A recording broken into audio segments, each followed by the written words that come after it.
नमस्कार मित्रों।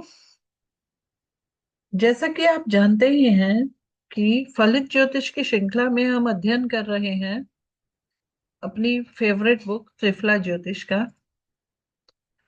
इस त्रिफला ज्योतिष बुक में हमने कुछ पेजेस को पढ़ लिया है और कौन कौन से कहाँ तक पढ़ लिया है आइए जाने। पेज नंबर 40 तक हम लोग पढ़ चुके हैं। पेज नंबर 40 के इस पार्ट तक पढ़ चुके हैं। अब आज हम आगे पढ़ेंगे।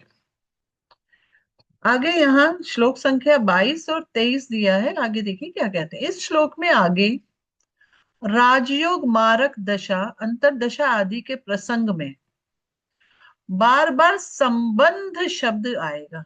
क्या शब्द आएगा? संबंध। कह रहे हैं कि एक बार फिर से पढ़ते हैं इसी लाइन को।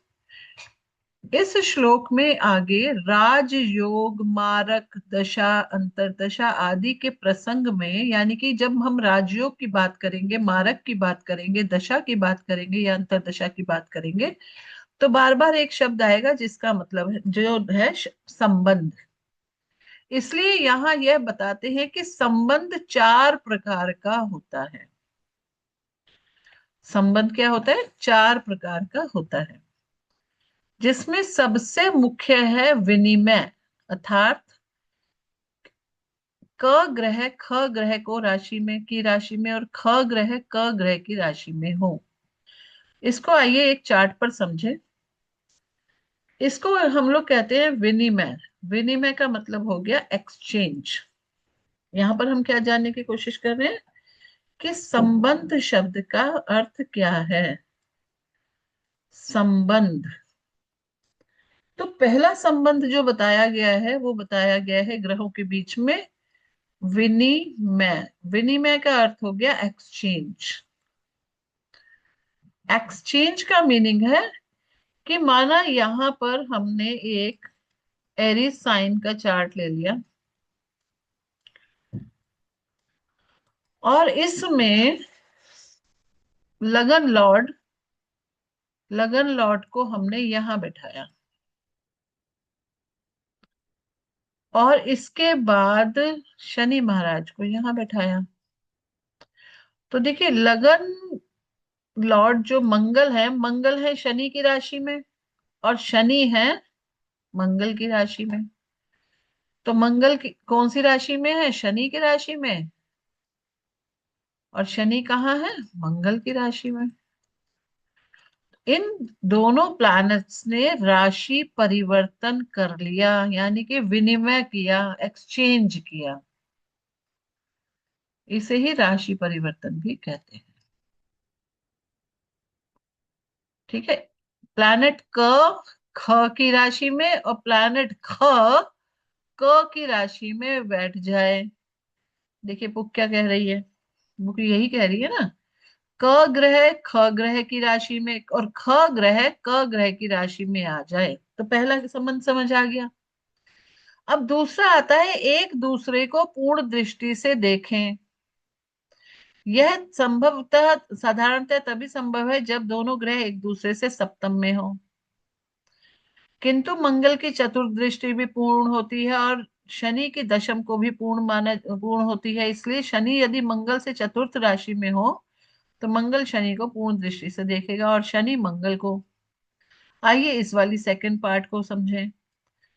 कहते हैं कि पूर्ण दृष्टि संबंध। पहला संबंध था विनिमय संबंध, यानी कि एक्सचेंज का रिलेशन। और दूसरा संबंध है दृष्टि संबंध। अब यहां पर मैं कहूंगी कि ये परस्पर दृष्टि संबंध की बात है। परस्पर दृष्टि संबंध, इंग्लिश में कहें तो म्यूचुअल एस्पेक्ट। कि ग्रह ए बी को देखे और बी भी ए को देखे। ठीक है, देखिए इसको। अगर हम माना वृषभ लगन का हमने चार्ट बनाया,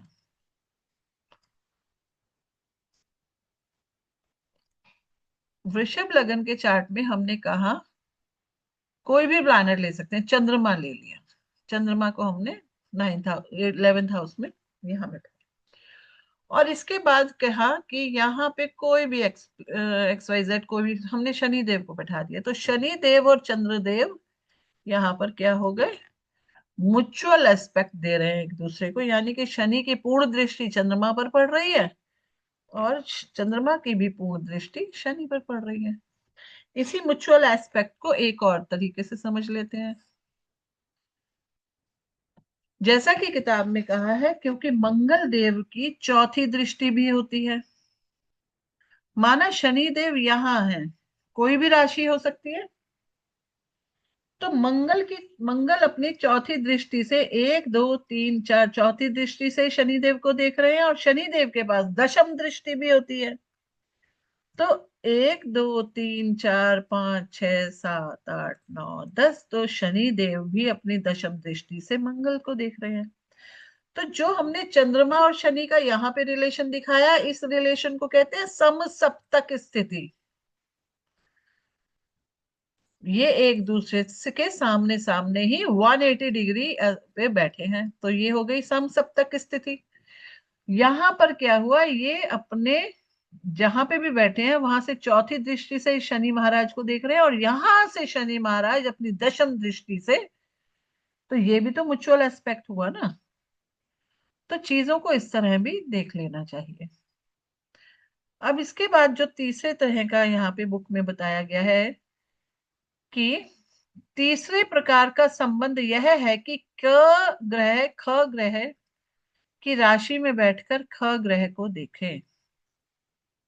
ग्रह ख ग्रह की राशि में बैठकर ख ग्रह को देखे। इस चीज को अब हमें ध्यान से समझना चाहिए कि एक ग्रह है, वो किसी उस राशि में बैठा है। इसको हम एक चार्ट से समझते हैं। यहाँ पर हम कोई भी ले लेते हैं, माना हमने अब की बार मिथुन लग्न ले लिया। 7 8 9 10 11 12 1 2। बुक में क्या लिखा है, तीसरे प्रकार का संबंध यह है कि क ग्रह ख ग्रह को देख को राशि में ख ग्रह की राशि में बैठकर ख ग्रह को देखें। देखिए, यहां पर हमने कहा कि मंगल देव बैठे हैं, ठीक है, और गुरुदेव यहां बैठे हैं। तो मंगल देव गुरुदेव की राशि में बैठकर गुरुदेव को देख रहे हैं। मंगल देव गुरुदेव की राशि में बैठकर गुरुदेव को देख रहे हैं। एक कंडीशन तो ये भी हो सकती है, कोई बात नहीं। अभी एक और दूसरी कंडीशन से इसी को समझते हैं, इसी बात को। हमने कहा माना शनि देव यहां बैठे हैं, और शनि देव यहां पर बुध की राशि में बैठे हैं, माना 6 नंबर राशि, 6 7 8 9 10 11 12 1 2 4 5। तो यहां से तीसरी दृष्टि से यहां पर देखें और यहीं पर बुधदेव बैठ जाए। तो बुक में क्या कहा गया है कि तीसरे प्रकार का संबंध यह है कि क ग्रह ख ग्रह को ख ग्रह की राशि में बैठकर ख ग्रह को देखें, यथा सिंह में मंगल बैठकर मीन में बैठे हुए सूर्य को पूर्ण दृष्टि से देखे। सिंह से मीन अष्टम स्थान हुआ, इसको हम सिंह लगन में, अभी तो हमने दो अपनी मर्जी से लगना लगाकर देखे थे, अब हम बुक के अनुसार देख लेते हैं। तो बुक में बताया गया है सिंह लगना में 9 10 11 12 1 2 3 4 कहा है कि यथा सिंह में मंगल बैठकर, सिंह में ही मंगल बैठ गए हैं, सिंह में मंगल बैठकर मीन में बैठे हुए सूर्य को यहां से यहां देख रहे हैं, अष्टम दृष्टि से पूर्ण दृष्टि से देखे तो सिंह में मीन अष्टम स्थान हुआ। तो देखिए, यहां से मंगल सिंह राशि में बैठकर जिस राशि में बैठे हैं उसी के लॉर्ड को देख रहे हैं। यही सिचुएशन यहां हो गई। शनि महाराज जहां बैठे हैं जिस ग्रह की राशि में बैठे हैं उसी राशि के ग्रह को अपनी तीसरी दृष्टि से देख रहे हैं। मंगल ग्रह जिस राशि में बैठे हैं उसी के स्वामी को अपनी चतुर्थ दृष्टि से देख रहे हैं। तो तीसरे तरीके का संबंध ये बताया। अब कहते हैं चौथे प्रकार का संबंध जो सबसे कमजोर है। जो सबसे कमजोर है इसको जानते हैं। चौथे प्रकार का संबंध जो सबसे कमजोर है वह है दोनों ग्रह एक ही राशि में बैठे। दोनों ग्रह युति करके एक ही राशि में बैठ जाए। माना दो ग्रह हमने ले लिए। आजकल मंगल देव वृश्चिक राशि में है और वहां पर बुध देव भी है। तो अगर हम ऐसा एक चार्ट बना लें और गुरुदेव चंद्रमा के साथ थे, तो ये कौन सा संबंध हो गया? इसको कहते हैं युति संबंध। अब यहाँ पर इस किताब में बताया है कि कौन सा संबंध सबसे अच्छा होगा। कौन सा संबंध सबसे अच्छा होगा? तो देखिए इन्होंने कहा कि जब विनिमय करते हैं यानी कि एक्सचेंज करते हैं, एक्सचेंज जब होता है तो कहते हैं ये बेस्ट टाइप का संबंध है। संबंधों का अब हम ये देख रहे हैं कि कौन सा संबंध बेस्ट है कौन सा नहीं। तो सबसे पहले का है जब विनिमय। विनिमय मतलब एक्सचेंज का जो रिलेशन होगा वो बेस्ट है, द बेस्ट। सेकंड उन्होंने कहा म्यूचुअल एस्पेक्ट, परस्पर दृष्टि संबंध। परस्पर दृष्टि जिसको इंग्लिश में बोलेंगे तो म्यूचुअल एस्पेक्ट। तीसरा संबंध बोला जो थर्ड टाइप हमने देखा था ना, जिस राशि में ग्रह है उसके स्वामी को दृष्ट करें।